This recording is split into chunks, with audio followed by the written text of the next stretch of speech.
కోటాలో పప్పు కోట ఇప్పట్లో వచ్చేలా లేదు. కందిపప్పు టెండర్లు ఇంకా ఫైనల్ కాలేదు. డిసెంబర్, జనవరి సరఫరాకి సంబంధించి కన్ఫ్యూజన్ నడుస్తోంది. అయితే త్వరలోనే టెండర్లు ఫైనల్ చేస్తామని అంటున్నారు అధికారులు.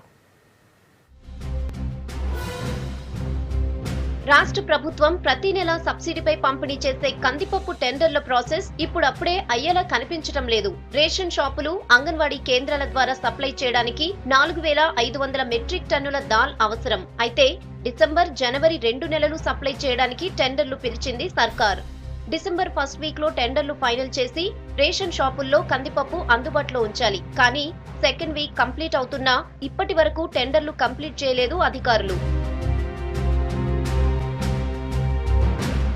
ఈసారి దాల్ కాంట్రాక్టర్లు ఎక్కువ రేట్ కి కోట్ చేశారు. మార్కెట్లో కందిపప్పు ధర ఫుల్ గా ఉండటంతో కిలో కందిపప్పుని 160-170 రూపాయలకి కోట్ చేసినట్లు తెలుస్తోంది.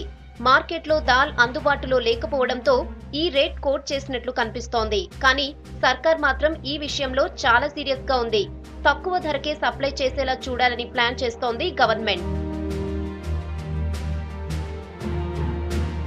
దాల్ మిల్లర్లు మాత్రం డైలమాలో పడిపోయారు. ఏ రేట్ కి ఫైనల్ అయితే బాగుంటుందో అర్థం కాని పరిస్థితి వాళ్లది.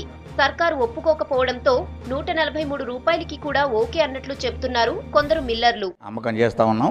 మంత్రి గారి ఆదేశంతో నిన్నటి నుంచే స్పందించేసి అన్ని చోట్ల పెట్టాం. ఎక్కడైనా మీకు అందుబాటులో లేనట్టుంటే మా సంఘం సభ్యులకు తెలియజేసినట్టయితే దాన్ని మేము వెంబటే రీప్రొడక్షన్ చేయడానికి సిద్ధంగా ఉన్నాం. తర్వాత ఇక ముందు కూడా రేపు సీజన్ వచ్చిన తర్వాత కూడా ఇంకా ధర తగ్గినప్పుడు కూడా ఈ కౌంటర్లు అవసరమైతే కంటిన్యూ చేస్తానికి మేము సిద్ధం తెలియజేస్తా ఉన్నాం. మరో 2-3 రోజుల్లో టెండర్లు ఫైనల్ చేస్తామని చెబుతున్నారు సివిల్ సప్లై అధికారులు. టెండర్స్ లో ఏమైంది, యాక్చువల్ గా మార్కెట్ రేట్ కి లింక్ చేసి వీళ్ళు కోట్స్ నార్మల్ గా మనం కూడా కట్ ఆఫ్ రేట్ ఆ రోజుకి ప్రివేలింగ్ రేట్ చూసుకొని దానికంటే హైయర్ అయితే వీ కెన్ క్యాన్సిల్, ఆ రోజుకి లెస్ అయితే వీ నార్మల్లీ నెగోషియేట్ ఒక మ్యూచువల్లీ యాక్సెప్టబుల్ రేట్ కి మనం సప్లై చేస్తాం. డిసెంబర్ కోటాకి సంబంధించిన కందిపప్పు సప్లై చేయడానికి కొంతవరకు అందుబాటులో ఉన్నా పూర్తి స్థాయిలో పంపిణీ చేయడానికి మాత్రం టెండర్లు ఫైనల్ కావాల్సి ఉంది.